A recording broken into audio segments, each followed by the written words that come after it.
자, 우리 오늘 지난주에 이어서 요한복음 맨 마지막에 나오는 결론에 해당하는 내용이죠. 20장 30절부터 31절 말씀 나누려고 합니다. 지난주에 말씀드렸던 것처럼 이 결론 부분에는 세부적으로 세 가지 내용이 들어 있습니다. 첫 번째는 예수님께서 행하셨던 표적들을 기록했다. 그러니까 요한복음이 담고 있는 내용에 대한 설명이죠. 그리고 두 번째는 이제 우리가 오늘 나누려고 하는 내용이에요. 그럼 도대체 이런 표적들을 기록한 목적이 무엇인가? 그리고 이 내용을 읽고 또 듣고 묵상하는 사람들은 어떤 반응을 보여야 되는가? 31절에 보면 오직 이것을 기록함은 너희로 예수께서 하나님의 아들 그리스도이심을 믿게 하려 함이요. 믿음을 갖게 하기 위해서 이 모든 내용이 기록되었다. 그게 목적과 반응에 대해 선포를 했어요. 세 번째는 맨 마지막이죠. 다음 주에 나누게 될 내용입니다. 또 너희로 믿고 그 이름을 힘입어 생명을 얻게 하려 함이니라. 그래서 믿음을 가지면 어떤 결과와 은혜를 누리게 되는지를 선포한 내용입니다. 그래서 오늘은 이 믿게 하려 함이라 믿음과 관련되어 있는 내용을 살펴보려고 합니다. 어찌 보면 신앙생활하는 것은 다 믿음을 갖는 것이니까 우리가 너무나 잘 알고 있는 것이고 지극히 당연한 내용들이라 할 수 있지만 다시 한 번 더 우리가 갖고 있는 믿음에 대해서 생각해보고 또 정돈해보고 또 본문의 말씀을 기초로 또 여러 가지를 좀 묵상해보려고 합니다. 오늘은 세 가지 순서를 따라서 말씀을 드리려고 해요. 첫 번째는 믿음과 관련된 내용, 두 번째는 요한복음이 기록하고 있는 제자들이 보였던 믿음, 세 번째는 요한이 우리에게 요구하고 있는 믿음, 이런 순서로 말씀을 보려고 합니다. 자, 먼저 믿음 자체에 대한 내용을 말씀드리려고 하는데 31절을 보면 도대체 무엇이 믿음인지에 대해서 굉장히 간단하게 그렇지만 명료하게 기록을 했어요. 믿게 하려 함이요 앞에 뭐라고 되어 있냐면 너희로 예수님께서 하나님의 아들 그리스도이심을 믿게 하려 함이라. 그러니까 지금 이 모든 내용을 기록한 것은 첫 번째로는 예수님을 믿게 하기 위해서입니다.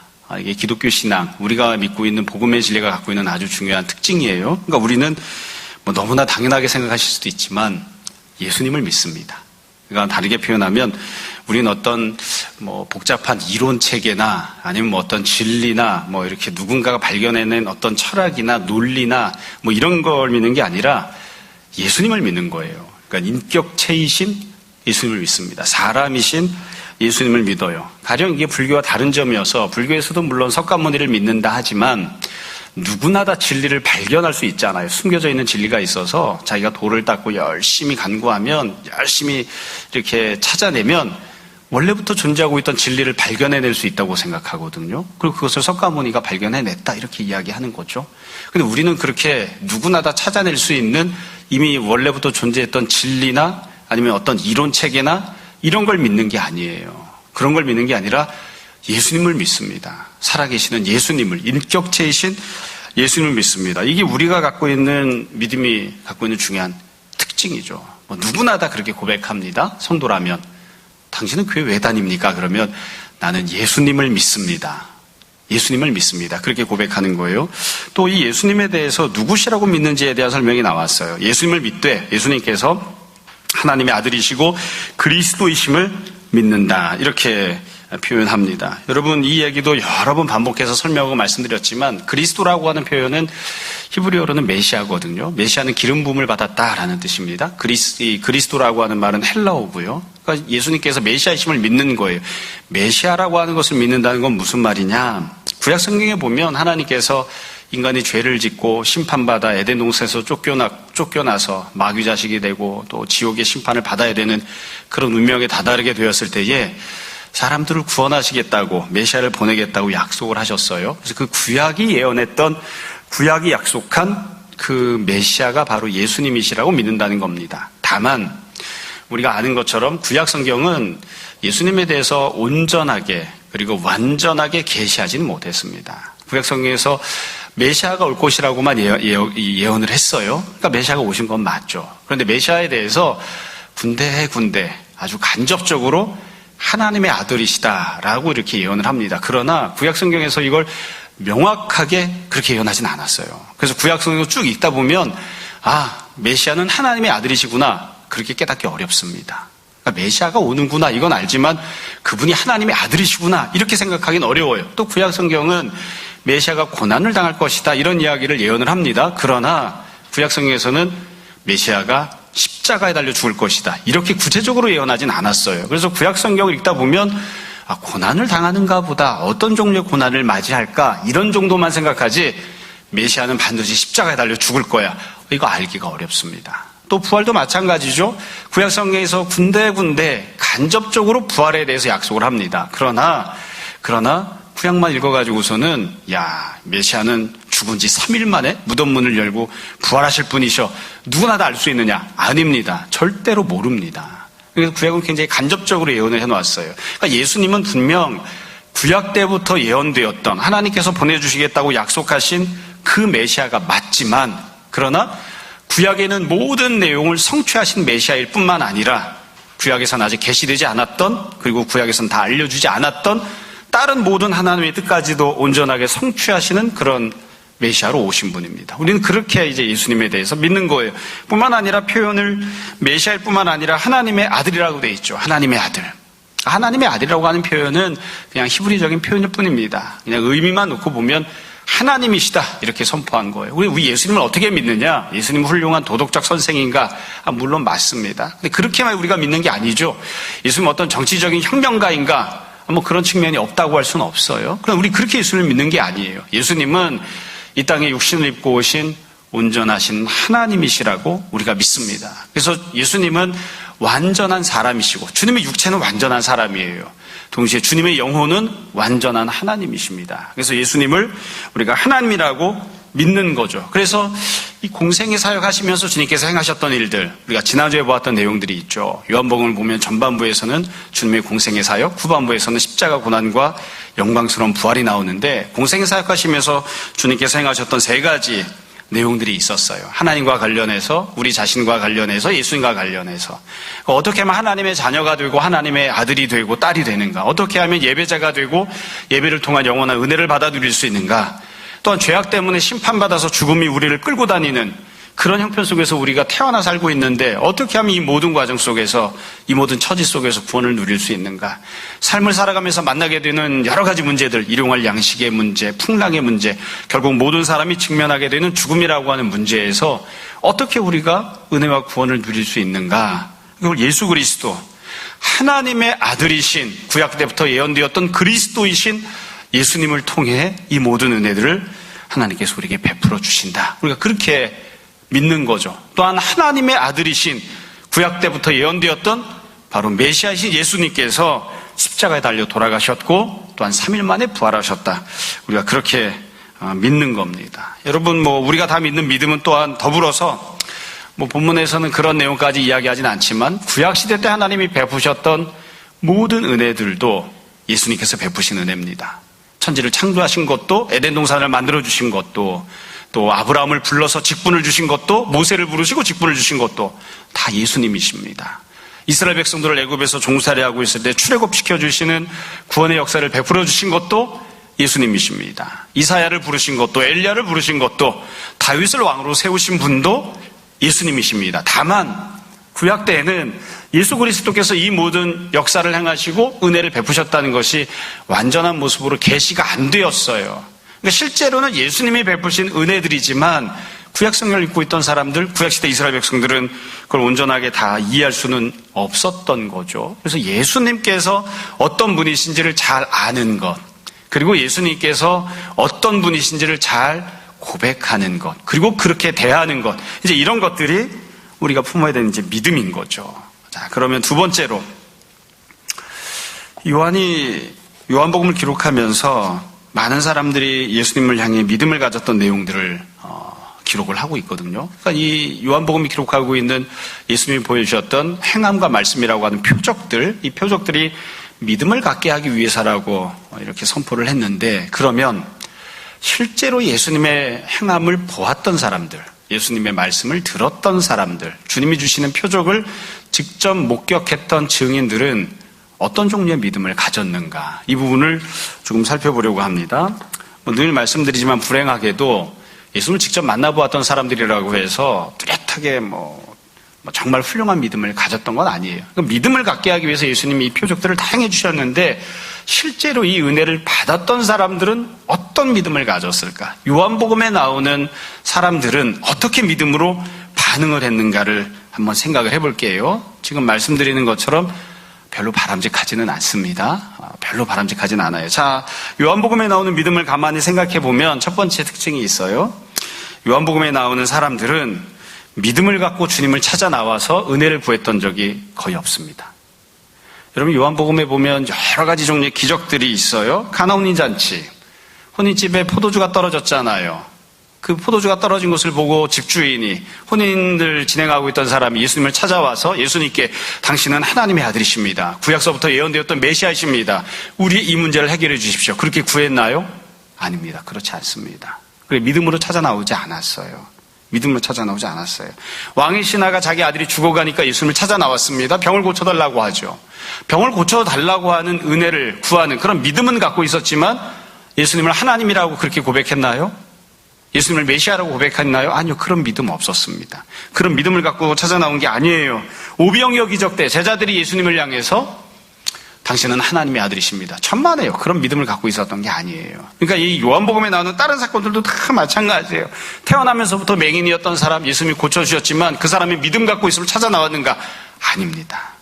심지어 나사로를 주님께서 죽었을 때 살아나게 하셨죠. 나사로의 누이들이 예수님을 향해서 빨리 와달라고 그렇게 요청을 하잖아요. 주님이 오시면 병고침을 받을 수 있다고 그렇게 믿잖아요. 그러나 나사로의 누이들도, 마리아와 마르다도 예수님이 하나님이시라고, 예수님께서 메시아시라고 그렇게 믿는 그런 믿음을 갖고 있던 건 아닙니다. 그러니까 요한복음에 나오는 사람들을 보면 믿음을 갖고 예수님을 찾아 나왔던 그런 경우는 거의 없어요. 거의 없어요. 예수님이 모든 문제를 해결하신다. 예수님께서 메시아시다. 예수님께서 하나님이시다. 예수님께서 예배받고 찬양받기 합당하신 분이시다. 이런 종류의 믿음을 갖고 주님께 찾아 나왔던 경우 거의 없습니다. 이게 참 불행한 일이죠. 그러면 두 번째로 예수님께서 표적을 행해 주셨잖아요. 은혜를 베풀어 주시고 기적을 행해 주시고 문제를 해결해 주셨습니다. 그러니까 예수님의 행하심이 나타나고 말씀이 선포되었을 때, 표적이 나타났을 때, 그러면 그 모든 것들을 다 겪은 뒤에는, 경험한 뒤에는, 목격자가 된 뒤에는 믿음을 가졌는가? 글쎄요, 그것도 온전하게 그렇다 이렇게 이야기하기가 참 어렵습니다. 여러분, 앞에 나왔던 사건 다시 한번 생각해 보세요. 가나 혼인잔치, 물이 포도주가 되었죠. 그랬더니만 혼인집 사람들이 다 예수님을 믿었나요? 아닙니다. 우리가 몰랐는데 예수님께서 이 문제를 해결해 주시고 당신은 하나님이십니다. 당신은 구약부터 예언된 메시아이십니다. 그래 믿었나요? 안 믿었어요. 그러니까 은혜는 받았지만, 기적은 나타났지만 그렇다고 해서 믿음이 생긴 건 결코 아닙니다. 오병 기적도 마찬가지예요. 예수님께서 5,000명이나 되는 사람을 다 먹여주셨잖아요. 그럼 그 사람들이 다 예수님을 하나님의 아들이라고 믿었나요? 아니에요. 그냥 배부르게 떡만 먹고 돌아갔을 뿐입니다. 38년 된 베데스다 연못가에 있던 병자가 고침받고 나서 예수님을 믿었나요? 아닙니다. 안 믿었습니다. 그냥 고침받은 은혜를 받아 누리고는 살았지만, 은혜로 인한 혜택은 받았지만 그렇다고 해서 믿음을 다 가졌던 건 아니에요. 나사로를 예수님께서 부활시켜 주셨잖아요. 그럼 그 뒤에 마리아와 마르다가 예수님을 하나님이라고 믿었는가? 우리가 지금 예배 드리듯이 예배를 드렸는가? 글쎄요. 다 그렇게 딱 부러지게 이야기하긴 어려운 것 같아요. 그러니까 요한복음에 나오는 모습을 놓고 보면 분명히 예수님께서 수많은 기적을 행하시고 표적을 보여주셨어요. 예수님께서 하나님이심을, 예수님께서 메시아이심을 분명하게 알려주시는 표적들을 행해주셨어요. 그러나 그 모든 은혜를 받았다고 해도 곧장 믿음이 생긴 게 아니었습니다. 예수님을 하나님이라고, 예수님을 메시아라고 그렇게 고백한 것이 아니었습니다. 세 번째로, 그렇다면 어떤 종류의 믿음만 가졌는가? 여러분, 요한복음을 보면 이 은혜를 받았던 사람들, 표적을 직접 경험했던 사람들은 다 약간씩만 믿음을 가졌습니다. 부족하고 불충분한 믿음을 가진 거예요. 제자들이 있으면 따라다녔죠. 따라다녔지만 예수님이 하나님이심을 알고 따라다녔는가? 아니에요. 기적들을 10가지, 20가지, 100가지 경험했죠. 경험하는 것을 통해서 예수님께서 하나님의 아들이시고 메시아심을 온전하게 믿었는가? 아니에요. 그렇지만 조금씩은 믿음을 가졌습니다. 어떤 경우에는 예수님이 병을 고쳐주셔. 예수님께서 우리의 배고픔의 문제를 해결해 주셔. 예수님께서 우리 자녀의 문제를 해결해 주셔. 약간씩 믿음을 갖기 시작했어요. 그리고 요한복음을 보면 아마 여러분들 기억 못하실 수도 있는데요. 사건들이 나올 때마다 항상 어떻게 기록을 해놓았냐면, 사건이 벌어졌을 때 제자들이 깨달은 내용이 있어요. 근데 그건 온전한 깨달음은 아닙니다. 그때 제자들이 가졌던 믿음이 있습니다. 그건 온전한 믿음이 아니에요. 근데 훗날 나중에 예수님께서 부활하시고 승천하신 이후에 제자들이 비로소 예수님이 이런 분이셨구나 뒤늦게 깨달았다. 이 사건이 그런 의미였구나 뒤늦게 깨달았다는 기록이 나옵니다. 그러니까 가나온인 잔치를 보고 이게 이런 사건이었구나. 나중에 제자들이 깨닫는 거예요. 예수님께서 성전을 폐쇄해버리셨죠. 성전 청결 사건을 하십니다. 나중에 제자들이 주님께서 이 성전을 헐라 내가 3일 만에 이 성전을 다시 세우겠다 말씀하신 게 주님의 몸을 가리켜서 말씀하신 것이구나. 나중에 생각한 거예요. 주님께서 죽음의 문제를 해결하러 오신 분이시구나. 나중에 생각하는. 그러니까 뒤늦게 깨닫고 뒤늦게 사건의 본질을 알아가기 시작하는, 그게 요한복음에 나오는 사람들, 이 기적을 경험했던 사람들이 갖고 있던 모습이었습니다. 여러분, 이건 불행하게도 십자가 고난과 영광스러운 부활에 대해서도 마찬가지였죠. 십자가 사건이 있었을 때에도 제자들은 몰랐습니다. 십자가를 믿지 않았습니다. 부활의 사건이 있었을 때에도 우리가 지난번까지 보았지만 예수님을 찾아가거나 부활을 소망하거나 부활로 인해서 감격스러워하거나 이러지를 못했습니다. 온전한 믿음을 갖지 못했던 거예요. 그래서 요한복음에 나오는 사람들이 갖고 있는 믿음은, 그들은 정말 역사상 전무후무한 기적들, 예수님이 직접 행하시는 일들을, 이런 표적들을 수없이 많이 보고 듣고 만지고 경험했지만, 직접적인 은혜로 받아 누렸지만 조금씩만 믿음을 가진 겁니다. 예수님이 누구신지, 주님이 베푸신 은혜가 무엇인지에 대해서 조금씩만 믿고 조금씩만 깨달은 거예요. 그리고 이후에 나중에 조금씩 더 많이 알아가는, 조금씩 더 믿음을 가져가는 그런 모습으로 변화했습니다. 그러니까 어찌 보면 이런 것들 때문에 요한이 어찌 보면 좀 안타까운 마음으로 예수님께서 이 모든 일들을 행하신 목적이 너희가 믿음을 갖게 하기 위해서다, 이렇게 기록한 게 아닌가 싶어요. 요한복음에 나오는 사람들이 보이는 믿음을 보면 이게 온전한 믿음이 아니거든요. 그래서 우리가 현실적으로 보면 이런 생각을 할 수 있습니다. 참 가끔 목회자로서 생각하다 보면 도대체 저 성도는 그렇게 큰 은혜를 받았는데 자신이 받은 게 은혜라고 하는 것도 모르고 어쩌면 저렇게 교만할까? 어쩌면 저렇게 가난한 마음이 없을까? 어쩌면 저렇게 믿음을 품지 않을까? 이렇게 안타까이 여기는 마음이 생기는 때들이 있거든요. 근데 어찌 보면 그게 당연한 일인지도 모릅니다. 사도들도 다 그랬습니다. 죽은 사람이 살아나는 걸 경험한 다음에도 우리가 봤을 때 저걸 믿음이라고 할 수 있나? 저렇게 큰 은혜를 받았으면 조금 더 신앙생활을 잘해야 되는 거 아니야? 이렇게 우리가 생각하는 그런 정도의 아주 낮은 수준의 믿음만 가졌거든요. 결국은 모두가 다 사도들이나 초대교회 성도들이나 예수님의 은혜를 경험했던 모든 사람들이 다 성령 충만을 받고 변화받은 다음에서야 조금씩 더 온전한 믿음들을 갖게 되니까, 우리가 주변에 있는 누군가를 바라보면서, 그리고 나 자신을 바라보면서 은혜 받았음에도 불구하고 믿음이 없을 때에 나도 그냥 뾰족한 수가 없는, 별 볼 일 없는 그냥 비슷한 사람들인가 보다, 이제 그렇게 생각하고 은혜를 구해야 되는 거죠. 주님, 저에게 은혜를 주십시오. 그래도 베드로가 반응했던 것보다는 더 귀한 믿음으로 반응하게 해주십시오. 그래도 그 당시 예수님 주변에서 떡을 얻어먹었던 사람들보다는 더 귀한 믿음으로 반응할 수 있도록 내 영혼의 눈을 뜨게 해주십시오. 내 마음을 바꿔주십시오. 나에게 귀한 믿음을 주십시오. 이제 그렇게 간구하는 모습들이 되어야 되는 거죠. 마지막 세 번째입니다. 요한이 지금 이 모든 내용들을 기록하면서 너가 믿음을 갖게 하기 위해서다, 이렇게 이야기했잖아요. 그러면 요한이 요구하고 있는 믿음은 어떤 믿음일까요? 믿음을 갖게 하기 위해서다, 이렇게 이야기했을 때 요한이 지금 말씀드렸잖아요. 요한복음에 나오는 예수님으로부터 직접 은혜를 받았던 사람들, 그 사람들처럼만 반응하면 돼, 이런 뜻으로 말한 건 아닌 것 같아요. 그렇게 이야기하진 않는 거죠. 그럼 요한이 말하고 있는 너희가 믿음을 가져야 돼, 너희가 믿음을 가져야 돼, 믿음을 가지라고 예수님께서 이 모든 표적을 행하신 거야, 이렇게 이야기하고 있는, 요한이 요구하고 있는 믿음은 어떤 믿음입니까? 우리는 어떤 종류의 믿음을 가져야 됩니까? 제일 중요한 첫 번째는 예수님께서 누구신지를 정확하게 이해해야 됩니다. 지금 요한이 선포한 것처럼 예수님은 메시아이십니다. 구약을 성취하신, 그리고 구약에서는 아직 계시되지 않았던 하나님의 모든 뜻을 완전하게 성취하신 메시아이십니다. 그리스도이십니다.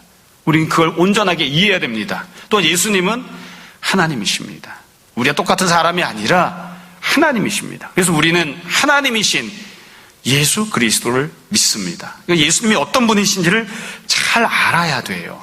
두 번째로는 그 예수님이 하나님이시라고 아는 것에서 끝나는 게 아니라 예수님을 하나님으로 대해야 됩니다.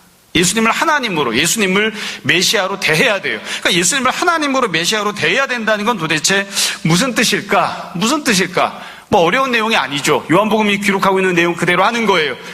우리가 하나님을 아버지로 삼고 성령님 안에서 거듭나 새로운 영혼을 소유한 사람들이 되려면, 하나님의 자녀가 되려면 오직 한 분, 예수 그리스도를 믿는 것 이외에는 다른 방법이 없다는 것을 인정하고 고백하는 그런 태도를 가져야 됩니다. 그런 행동을 하는 사람들이 되어야 되는 거예요. 또한 우리가 삶을 살아가면서 여러 종류의 문제를 만나잖아요. 뭐 일용할 양식의 문제건, 풍랑의 문제건, 모든 사람이 직면하는 죽음이라고 하는 문제건, 이런 모든 문제를 만날 때에 예수님께서 그 모든 문제를 해결하신다는 믿음, 소망을 가지고 우리가 그 믿음, 소망을 품고 주님 앞에 찾아나가는 사람들이 돼야 돼요. 요한복음에 나오는 사람들처럼 그렇게 해서는 안 돼요.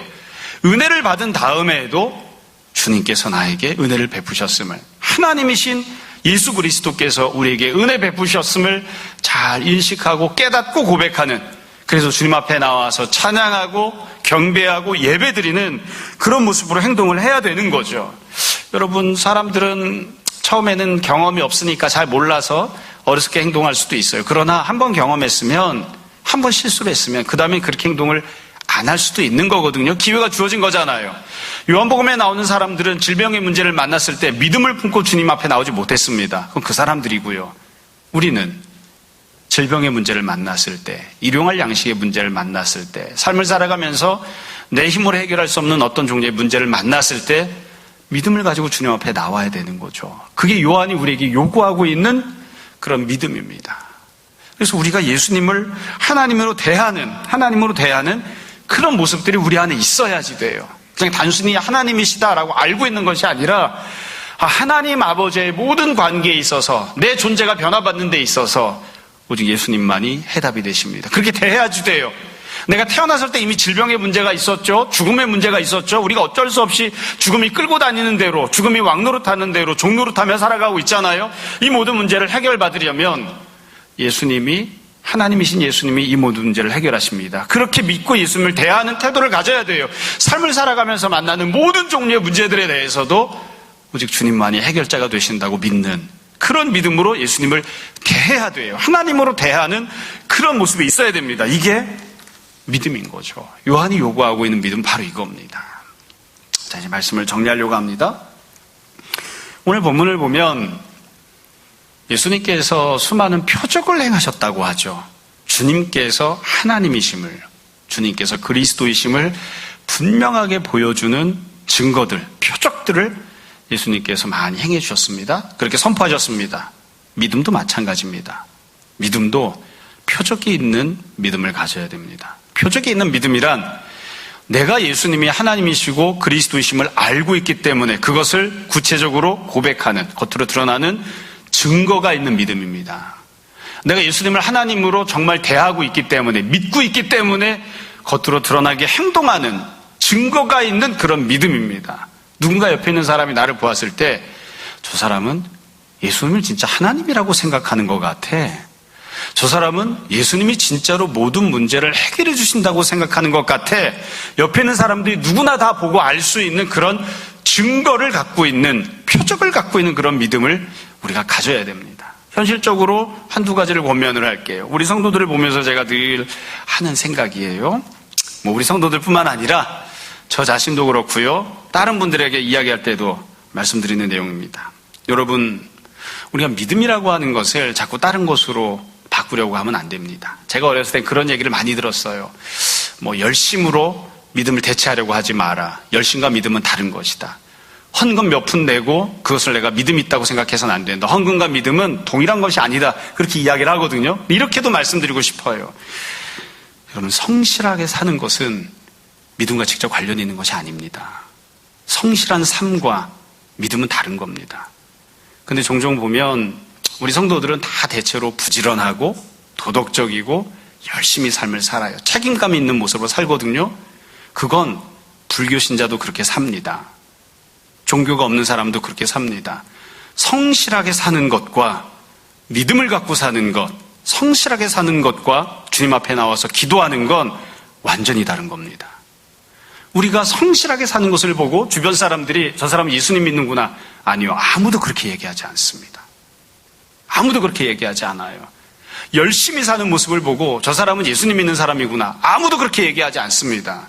제가 이렇게 이야기하는 것은 그럼 뭐 성실한 삶은 의미가 없는가요? 아니요. 성실하게 살아야죠. 사람이라면 당연히 성실하게 살아야죠. 책임을 다하고 열심히 살아야죠. 그런데 성실히 열심히 사는 것만으로 우리가 믿음이 있다 이렇게 이야기할 수는 없습니다. 물론 개판으로 살고 있던 사람이 부도덕하게 엉망진창으로 게으르게 살던 사람이 신앙생활하면서 성실하게 사는 사람으로 바뀌기도 하죠. 그건 굉장히 귀한 믿음의 열매이기도 합니다. 그러나 원래부터 성실하던 사람들이 있잖아요. 교회 안 다녀도 성실할 거예요. 신앙생활 안 해도. 그거랑 주님, 나는 정말 주님의 은혜가 필요합니다. 주님만이 나의 인도자가 되시고 목자가 되십니다. 큰 문제를 만나서 내 힘으로 해결할 수 없을 때 주님이 이 문제를 해결해 줄 수 있습니다. 이런 거 말고, 그런 것도 물론 당연한 것이지만 내 힘으로 해결할 수 있는, 내 힘으로 얼마든지 그 문제를 다 해결할 수 있는 그래 보이는 사소한 문제들에 대해서도 주님, 저는 정말 주님의 은혜가 필요합니다. 주님만이 내 삶의 목자가 되십니다. 주님만이 하나님이십니다.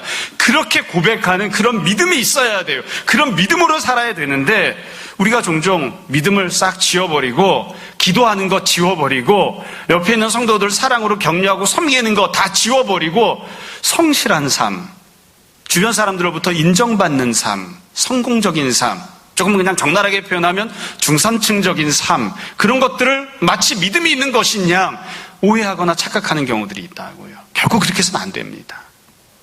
뭐 다 이해가 되시죠? 요한이 이야기하는 거예요.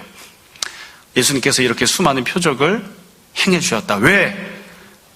이 모든 표적을 보고 듣고 또 직접 은혜를 받은 너희가 믿음을 갖고 살라고.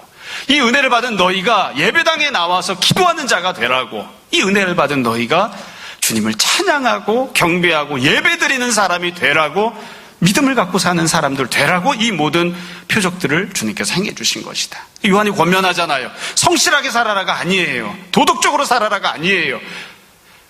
사람들에게 인정받고 살라가 아니라 믿음을 갖고 살아라. 믿음을 갖고 예수님을 사랑하는 사람, 예수님을 의지하는 사람, 모든 문제에 있어서 언제나 주님 앞에 나와서 기도하고 간구하고 은혜를 구하는 사람으로 그렇게 살아라. 그래서 우리가 이 내용을 읽고 뭐 나는 믿음이 있으니까 뭐 이렇게 생각하는 것이 아니라, 과연 내가 불교를 믿고 종교가 없는 세상에서 성공한 사람과 나의 차이가 그저 주일에 예배드리러 나와서 1시간 예배드리는 것 이외에 다른 아무런 차이가 없는 것은 아닌지, 과연 나는 믿음을 갖고 살아가고 있는지, 전적으로 주님을 의지하며 정말로 주님께 소망을 두고 살아가는지, 요한이 우리를 보고서 당신은 내가 말했던 그 믿음을 갖고 있습니다, 그렇게 인정할 만한 그런 믿음을 갖고 살아가는지를 다시 잘 생각했으면 좋겠습니다. 이제 오늘 주일이고요. 추석 연휴 기간이죠. 여러분, 믿음으로 살아가는 우리 모두가 되었으면 좋겠습니다. 가족들을 만나서도 또 다른 사람들을 만나서도, 큰 문제를 만나도 작은 문제를 만나도, 혹은 문제가 없어 보여도 나 자신이 아니라 주님을 믿고 의지하는, 또 주님만이 하나님이시고 내 모든 구원자가 되신다는 그런 믿음으로 살아가는 우리 모두가 되었으면 좋겠습니다. 주님께서 우리 모두에게 귀한 믿음을 선물하여 주시기를 주님 이름으로 축원합니다. 잠시 기도하겠습니다.